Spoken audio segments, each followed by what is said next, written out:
Gave my wife an ultimatum to save our marriage from becoming a lifeless charade for our daughter, and now she calls me manipulative. I'm a 35-year-old man who's been married to my wife, who's 37, for the past 7 years.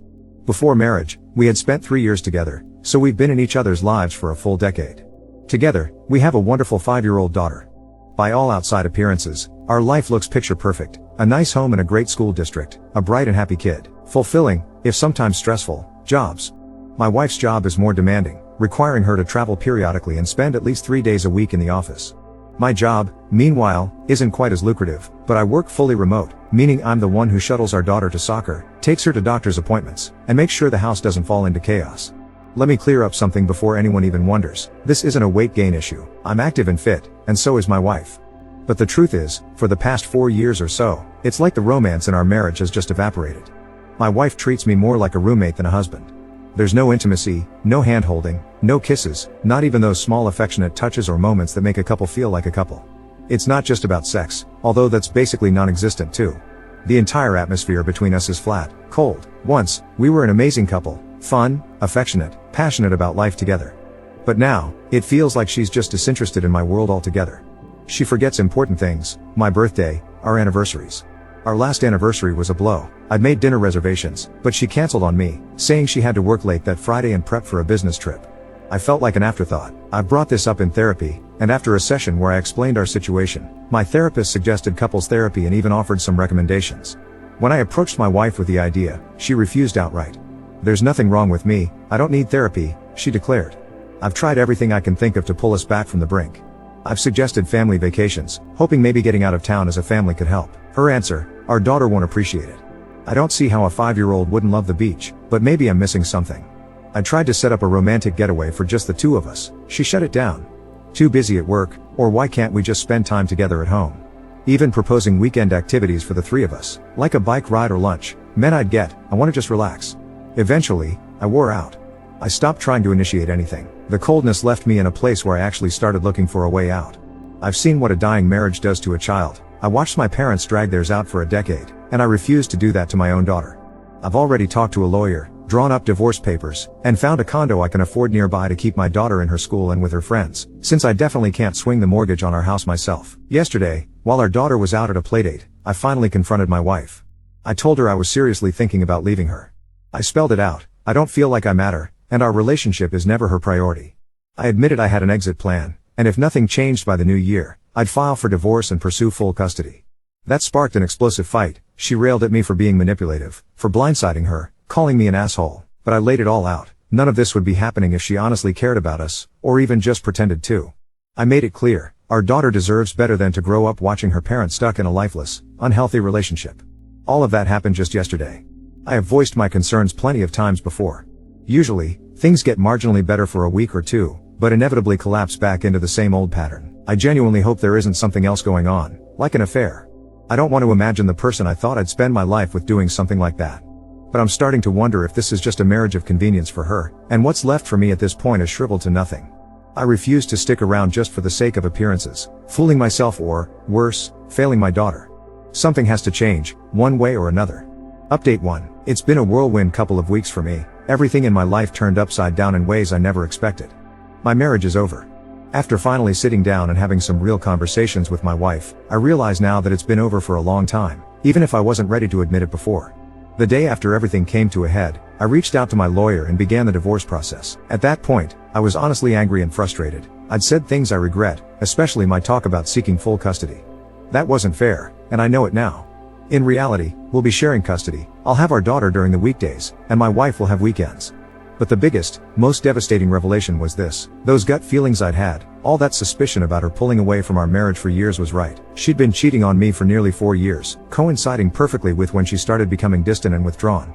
The other man is a coworker of hers. She told me it started because she felt unattractive after becoming a mom and I was busy, wrapped up with work and childcare. Over time, her feelings for him deepened, and she confessed she'd been considering leaving me for him anyway. Now, with everything out in the open, she's free to do just that. The moment I gave her an ultimatum about our relationship, her reaction stunned me. She was genuinely surprised that I was considering leaving her. She even thought I already knew about the affair. That hit me hard. Breaking the news to our daughter was one of the hardest things I've ever had to do. The weight of seeing the sadness and confusion on her face is almost unbearable. She's been struggling, understandably, and I've started looking into therapy for her. I'm making it clear to her that she can always talk to me about anything she's feeling. This has been, by far, the hardest part of this entire ordeal. My wife and I have agreed to stay geographically close to keep things as smooth as possible for our daughter. I'll be moving into a condo in January, while my wife will move in with her coworker, just about 15 minutes away.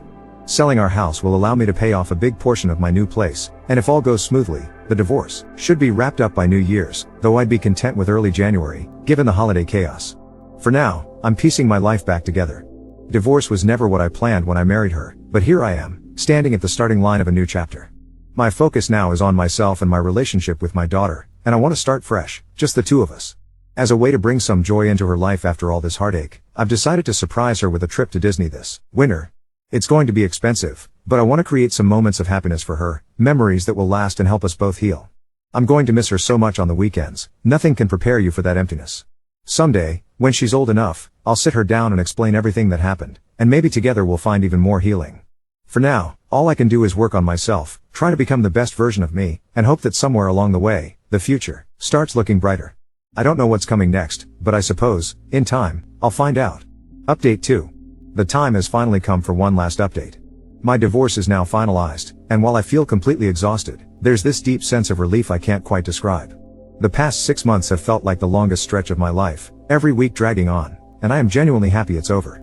There's still an emptiness there, but I know it'll fade, eventually. Parts of the process became far more drawn out than they needed to be, and that was entirely thanks to my ex-wife. She fought everything, delayed wherever possible, and the frustration from that was just endless. In the end, she had no choice but to find her own place, and she absolutely hated that outcome. She's also pregnant now, but I have no stake in that chapter of her life anymore. None of it is my problem to solve. What matters most to me is our daughter. I have primary custody, most weeknights, most weekends, and even travel time. She seems to be doing well, and we're both just finding our footing in this new normal, step by step. There's still a lot of work I need to do on myself, and I'm still very much a work in progress, but I'm invested in growing. My daughter is seeing a therapist who's been incredibly helpful in helping her talk out her emotions, and I made it a priority to create a special holiday for her this year. Seeing stories from others who've gone through infidelity and everything that comes with it gave me some much needed perspective on my own experience. If anyone out there is fighting through something similar, I want you to know that I get it. I know just how heavy it can all feel. I hope you find the strength to do what you need to do. I believe you can. Update 3. Disney happened. It was chaotic and overpriced and totally worth it. On our first night, my daughter fell asleep on the bus back with sticky cheeks and a light-up wand clutched in her hand like a sword, and I realized I hadn't seen her that purely happy in months. On the flight home, she leaned into me and said, very matter-of-factly, "We're a team." I just nodded. That line has stuck with me like a mantra. 2 weeks later, my phone lit up at 2:13 a.m. It was my ex. She asked if I could take our daughter for a while. No detail, just that. I drove over. The apartment lights were all on. There was a packed duffel at the door and shoes strewn like someone hadn't planned to leave and then did. She was crying, the ugly kind. He'd moved out. She didn't go into it, and I didn't ask. I carried our daughter out of bed and into the car, and she barely stirred. Back at my place, I made a fort on the couch and sat awake until the sun came up, listening to her breathe. The rest came out in bits. HR got involved at her company after a complaint, and a relationship that had lived in the shadows got dragged into fluorescent light. She's no longer at that job. He took a transfer and then apparently decided fatherhood wasn't what he wanted after all. I'd be lying if I said there wasn't a flash of vindication when I heard it, but underneath it was something heavier and grayer. The mess has start and end dates for me. For her it's a permanent shift. Everything shifted on my side too. Weekends have basically become mine by default, at least for now. I handled the school drop-offs, pickups, lunches, the dentist, the whole thing, which I was already doing most of anyway, but there's a difference between most and all. I called my attorney and asked to formalize the temporary schedule, not to score points, just to make sure our daughter's life has predictability. Paperwork is in motion. Then the baby came early. The call woke me up at 4:06 a.m. "I'm at the hospital," she said. "Can you take her? Please." There was no hesitation. I was in the car before she hung up. My daughter sleepily asked if it was a ferry emergency. I told her it was a baby emergency, which was somehow acceptable. I made pancakes and packed a big sister bag with markers and a stuffed fox because she insisted babies like foxes better than bears. Later that day, I drove her to the hospital so she could meet her sister. I didn't go up. I waited in the cafeteria with a coffee that tasted like cardboard while a volunteer showed me where the vending machines were. When my daughter came back down, clutching a folded hospital bracelet, she was quiet, then said, "She's little but loud," which felt about right. A week after that, my ex asked if I'd bring our daughter by again. This time, I went up to the nurse's station to hand her off because she was nervous and wanted me there for the elevator ride. The floor was warm and hums and beeps and the squeaky wheels of those plastic bassinets. My ex was alone in a chair by the window, hair pulled back, the baby sleeping in a burrito wrap on her chest. For a second, it was like I was looking in on a life that could have been but wasn't. She said, "Thank you," and then she said she was sorry, and I said, "We're not doing this here." It wasn't anger.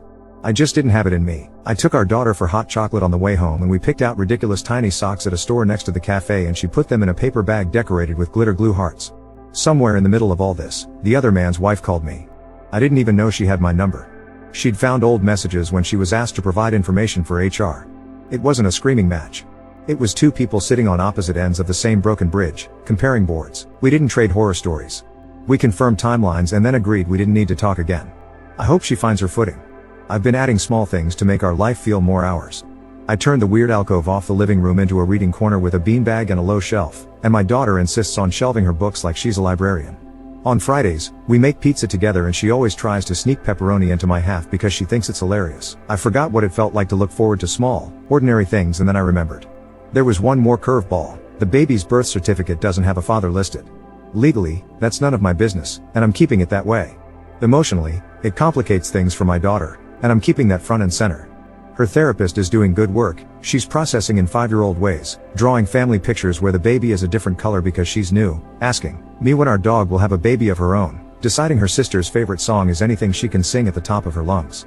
We talk a lot about families being all kinds of shapes.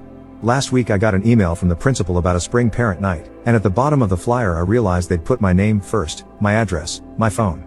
It was such a simple thing and it felt big.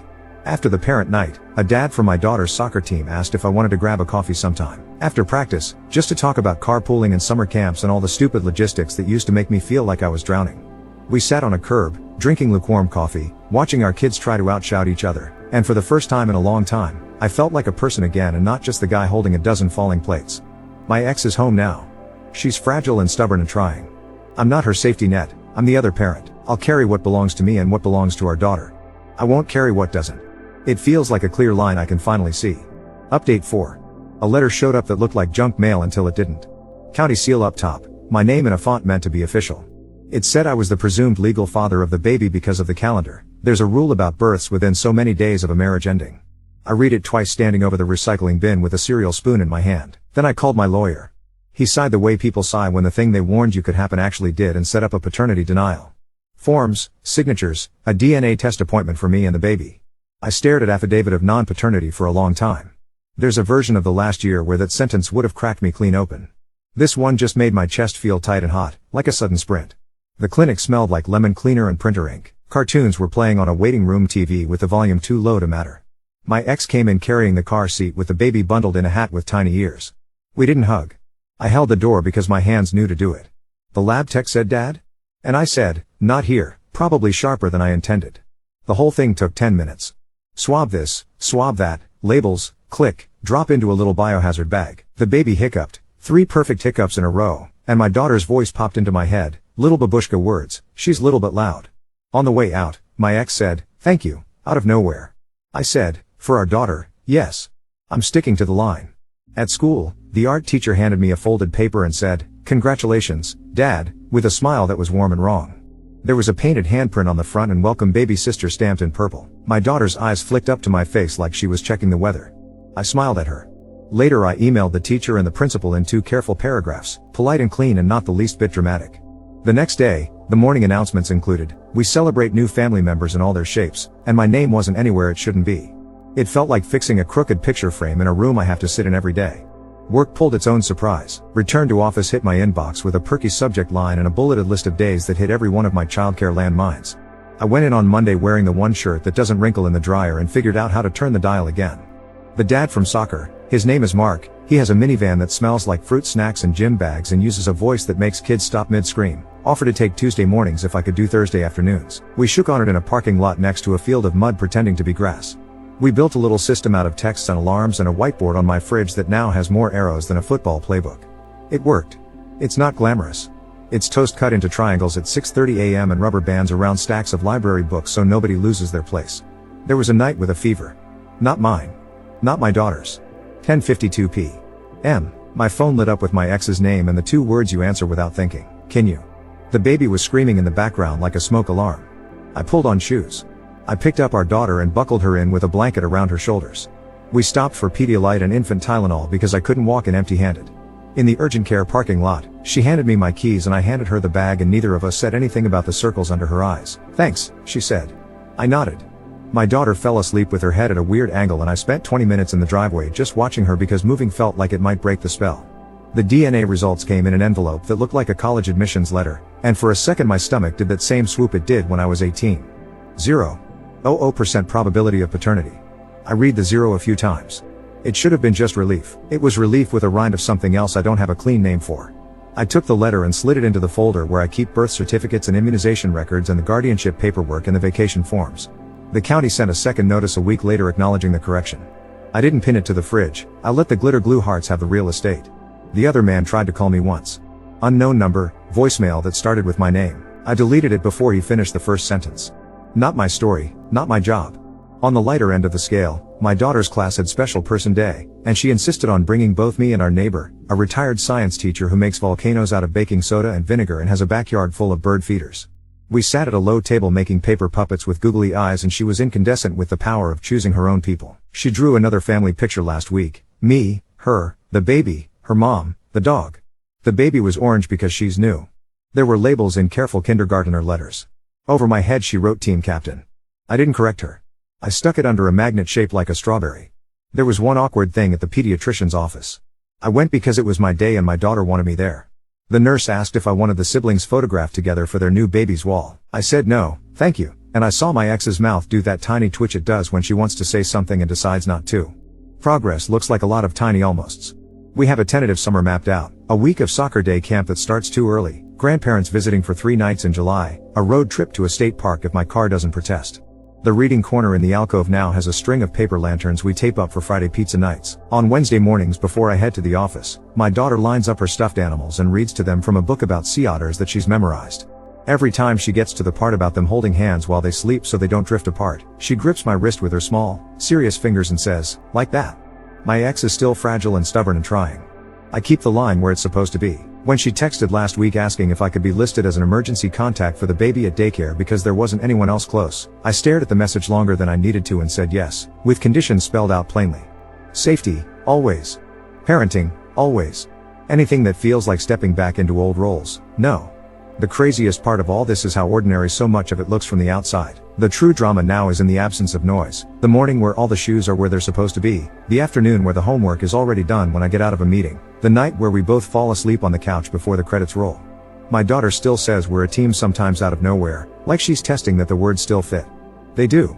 I've started to add a quiet second part when she says it, under my breath where only I can hear it. We've got our place. Update 5. The daycare call came at 5:41 p.m. emergency contact. The director's voice was careful, consonants pressed flat. The baby had a fever and mom's not picking up. I signed a clipboard with a pen on a string and the baby blinked at me from a polka dot onesie with a collar like a lettuce leaf. The room smelled like crayons and bleach. I texted my ex. Nothing.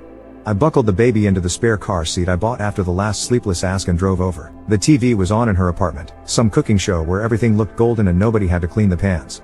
I knocked, then used the spare key she'd given me with a paragraph of conditions. She was sitting on the bathroom floor, back against the tub, phone dead on the mat. Eyes red. The baby's name came out of her mouth first. Then, I'm sorry. I told her I had the fever meds in the diaper bag. I told her I was calling her sister. I told her I'd take our daughter for the night and bring back Pedialyte in the morning. Not a rescue. Just the play we run. The fever broke at 2:13 a.m. The baby's cry changed shape, from knife to saw. Our daughter slept right through it, starfished across my bed with her socks on and a sticker stuck to her cheek. At 8:07 a.m., my ex's sister texted me a thank you with no punctuation, the kind you send from a couch with your shoes still on. Later my ex said I talked to my doctor, then, I'm starting something. She didn't say the words but I knew which one she meant because I'd been the person Googling them at 3 a.m. months ago. I wrote back, good, and gave her the number for the support group our pediatrician keeps printed on thick paper by the checkout desk. Line held. Handed it back. The job thing did a hard left, then landed on its wheels. An old coworker called while I was making grilled cheeses and said, "You still the guy who gets things shipped?" He had a fully remote role, actual flexibility, and a manager who schedules meetings like he respects time zones and nap schedules. Interview over 2 lunch hours, offer 2 days later. I handed in my notice to the place with the mandatory cheerful bullet points and didn't look back. My resignation email sat in drafts for 10 minutes while I took a picture of our whiteboard with its maze of arrows. Then send. Mark, minivan Mark, pounded my shoulder, gently, in the parking lot at pickup and said, "Welcome back to the land of sweatpants," like he was knighting me with a digital calendar. Court made a brief reappearance like a commercial break you didn't plan for. A subpoena with my name wrong by one letter. They wanted me for timeline confirmation in his paternity filing. I put on the non-wrinkle shirt, sat on a hallway bench that had dents where other people's backs have leaned, and watched a guy in a suit argue about a stapler with a bailiff. He was there. He didn't look at me. I didn't look at him. When the judge asked what I knew, I said the dates I knew. No adjectives. When it was done, I drove to a diner where the coffee comes in a cup thick enough to feel like a decision and ordered pancakes at 3:15 p.m. A text came from my ex hours later. "Thank you."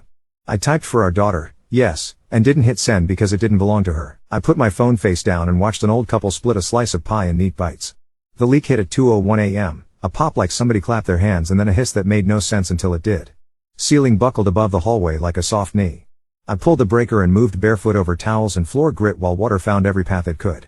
Mark showed up in shorts and a hoodie with a shop vac in the back of the minivan and a headlamp like a camping dad superhero. We salvage crewed it.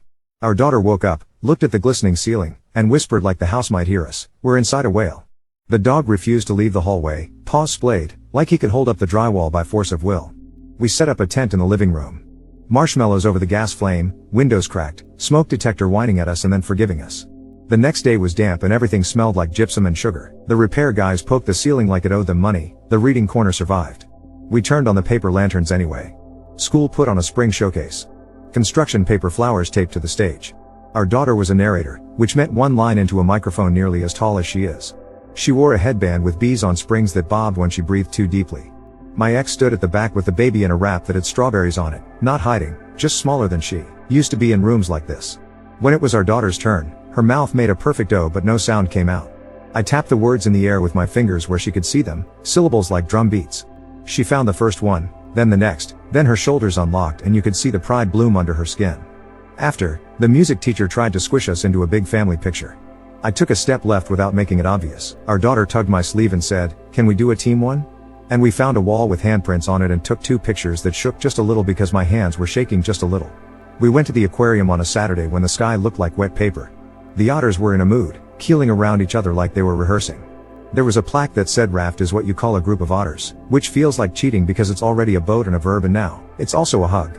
My daughter slid her fingers into my sleeve and said, like that, not even looking at me, eyes glued to the glass, and I could feel her pulse in the small circles of her fingertips. The other man's wife, ex-wife now, I guess, although who knows how paperwork lines up with reality, dropped a postcard into my mailbox with a picture of a lighthouse on it. No return address. Moving. Hope your team is well. I put it in the drawer with extra batteries and a roll of tape and a handful of pennies that keep not making it to the jar. I didn't write back. There were smaller moments that felt big while they were happening. A Saturday morning where our daughter asked, very seriously over cereal, "Did you break mom when you left?" I put my spoon down. We talked about grown-up feelings and timing and how adults are responsible for their own fix-it jobs. She said, "So you didn't break her, but you didn't glue her," and I said, "Right," and she nodded like I'd finally answered the right question. We made a questions jar, which is really just an old pasta sauce jar with a label and a sparkly pen, and she feeds it folded notes and sometimes drawings of sea creatures with speech bubbles where they ask if they can stay up late. My ex texted me last Thursday, 11:02 a.m. "Can you be there for the wellness visit?" I'm still, not great. It was my day for work but not my day for that. I cleared the hours because safety is always and sat in the pediatrician's exam room while the baby gnawed on a plastic giraffe and the doctor said things about weight percentiles and postpartum screenings in a voice that made them sound like weather reports. I stepped out during the part that wasn't mine. When I came back, my ex had the box of tissues tipped on its side like it was empty, but there were still 3 inside. She didn't ask me to carry anything on the way out. Progress looks like that, too. We've got the summer sketched in pencil. The leak got fixed, the ceiling is patched, and the reading corner has a new rug that looks like waves if you squint. My new job is calmer. In the mornings, our daughter reads to the stuffed animals and does the otter line without looking at me now because she knows I know.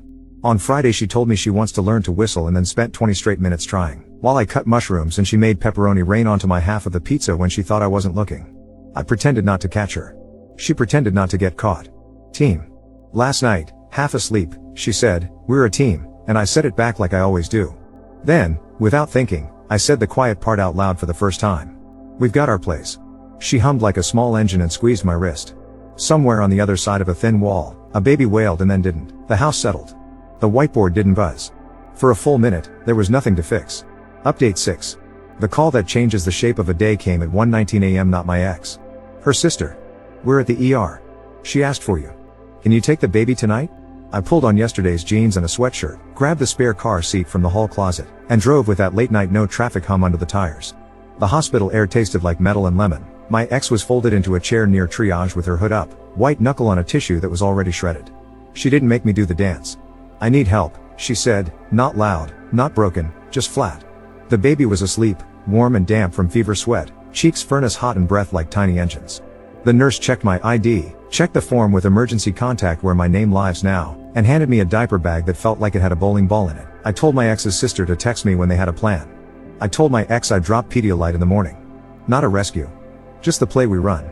At home, the dog did that circle dance that means intruder or friend, and settled on friend. My daughter didn't wake up when I moved her to the couch, starfish again, hair electric. The baby's fever spiked at 3:06, went loose at 3:31, then settled around 3:58. I warmed a bottle under hot tap, counted to 25 twice because 25 felt right. Muscle memory you didn't ask for is still memory.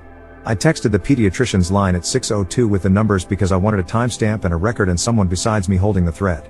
They wrote back, "Good job, Dad," and I let myself take a hit off that word and then put it where it belongs. For our daughter, yes. For this baby, safety, always. At 9:14, my ex's sister sent 72 hours in the name of a unit and a room number that meant they had a plan I wasn't part of. I set the pack and play Mark pulled down from his garage rafters last month, the one he cleaned with something that smells like oranges, and made a little nest out of a flannel blanket. He stood in my doorway with a cup of coffee he'd made in my kitchen like we've been doing this for 10 years, and said, "You got this," which is a sentence that can mean 3 separate things and did. My daughter woke up at 9:42, saw the baby asleep and said in a whisper like a museum, "Is it a team sleepover?" I said, "Just for a few nights." She nodded like that made sense and asked if babies eat pepperoni. "No," I said. She put 3 slices on my side of the whiteboard doodle anyway. Work didn't blink. I slacked my manager at 7:11, emergency contact duty. Offline until noon. He replied with a thumbs up and a do what you need and scheduled my stand-up for tomorrow without asking me to explain. At some point in the morning, I made toast and ate it over the sink like a cliché, and the baby let out a hiccup that was the exact same rhythm as before, and I laughed in a way that surprised me because there's laugh you make for your kids and laugh you make because a sound trips a switch in your chest. This was the second one. The state park happened anyway. We took the trip the weekend after the 72 hours ticked down, after the handoff in a lobby where my ex didn't meet my eyes but held her baby right. The drive out was 2 hours and 41 minutes of road that kept trying to turn into rain and deciding not to. A deer hesitated at the edge of a field and then decided to be brave. The tire went soft at a gas station that had a bell on the door like a cartoon. I taught my daughter the star pattern for lug nuts and she carried one around like a small moon. We ate peanut butter sandwiches on a rock that was probably older than our idea of time, and she pointed at the water and said, "The lake is a big otter asleep," which is not remotely how lakes work but also exactly how they work when you're 6. We came home with our cuffs crusted with mud and a rock we pretended we didn't steal because it was really just on the edge of the trail and nobody had put a sign on it. School sent an email with donuts with dads in a font that tries too hard to be fun. I wrote back in 2 paragraphs that were polite and clean. "Lots of families here, maybe grown-ups?" The PTA president responded at 2:03 a.m., which tells you everything you need to know about the PTA, with absolutely, and a new flyer. At the actual event, our neighbor Mrs. K wore a cardigan like armor and told my daughter about bees in a way that made the whole room smell like clover. Mark made the kind of joke that makes a room exhale without knowing why and wiped sugar off a kid's nose that wasn't his with one of those single-use napkins that disintegrate on contact. My daughter kept looking at me like she was checking the weather and then stopped needing to. The court dropped back in like a pebble in a shoe. A short hearing at 10:30 on a Wednesday where the judge signed whatever needed signing to finalize whatever needed finalizing about paternity that didn't and won't belong to me. I answered the questions I was asked and did not provide adjectives. In the hallway after, the other man walked in the other direction and I watched a spot on the wall where the paint had been touched up in a square and that felt like a decision. On the drive back, I stopped at a red light that lasts forever and put my forehead on the steering wheel for the length of the song on the radio. Then green. Then go. There's a whisper of normal right now that feels like it could be the real thing if I don't look at it too hard. My new manager mailed me a hoodie with the company logo and a handwritten note that said, "We're lucky to have you," and my daughter stole it immediately and uses it as a blanket on the beanbag and I don't mind. The reading corner got a 4th lantern because the first 3 weren't even numbers and it bothered her once and now it always will. The neighbor brought over a kite shaped like a dragon and we took it to the field behind the library. It didn't fly. Then it did. My daughter figured out how to whistle on a Tuesday night while brushing her teeth. It was one thin note like a bird stuck behind glass and then she did it again on purpose and threw both arms up like she just finished a routine at the Olympics. I whistled back and the dog looked offended on principle. My ex texted me a picture of a pill bottle and a date circled on a calendar. She didn't write anything. I wrote, "Glad you're getting support." She sent, "Thank you." I didn't add the line I usually add because it didn't belong there, and for a second that felt like a real, delicate kind of progress. She asked if I could be at a follow-up because stairs felt like mountains, and I said yes, with the now familiar conditions, and sat in a waiting room where the magazines were all 3 months old and the clock tick was loud. I stepped out when the part that wasn't mine started. When I came back, she had her hands tucked under her thighs like she was trying to keep them from floating away. The baby blew a spit bubble the size of a dime and looked proud of herself. There was a Sunday morning when my daughter stared into her cereal like it was a crystal ball and asked, "Do otters ever let go and drift away on purpose?" I told her sometimes they have to let go so they can reach for different kelp. She thought about that for a long time and then said, "We're kelp and raft," and I said, "Yeah," and she nodded and went back to fishing for the marshmallows she pretends not to prefer. I started going to my own therapist again. Her office smells like eucalyptus and the window looks at a brick wall, which feels honest. She has a bowl of smooth stones on the table. I pick one that fits my hand each time and try to leave it in a different spot when I'm done, like that means something. We talk about how the anger got sanded down into a routine and how sometimes I miss its heat like I miss a fever because it made everything simple. She gave me a sentence I've been carrying around in my pocket: "You don't have to be burned to be warm." We made it to a minor league baseball game with Mark and his kids on a night where the air turned into a sweater right around the 5th inning. My daughter kept score by drawing tiny stars each time anybody did anything that looked like it mattered. A foul ball landed 3 rows in front of us and a kid in a cape caught it and the entire section cheered like he'd saved a village. On the way out, fireflies stitched green dashes across the parking lot and I had the thought, I could do this. Not just the father part. The person part. Father's Day was a paper tie with glitter and a nap smeared onto the couch under a movie we didn't finish. The card she made had Team Captain written in letters that leaned to the left and a drawing of me with a whistle around my neck. She handed it to me and then took it back immediately to add a dog in the corner and then handed it to me. Again, like now it counted. It does. Last night the house did its nighttime creaks in a language I'm starting to understand. The whiteboard was quiet. The dog sighed in his sleep and kicked once like he was chasing something or being chased. Down the hall, a baby cried for a minute and then didn't. My daughter, half asleep, said, "We're a team, automatic as breathing." I answered back, "Same as always." Then I added, "Not quiet this time, not loud either, just normal voice in a normal room, we've got our plays," and she smiled with her eyes closed like she'd been waiting to hear it said. For a full minute, there was nothing to fix. Then the coffee maker beeped because I forgot to turn off the timer and the day started. We ran the play. It worked.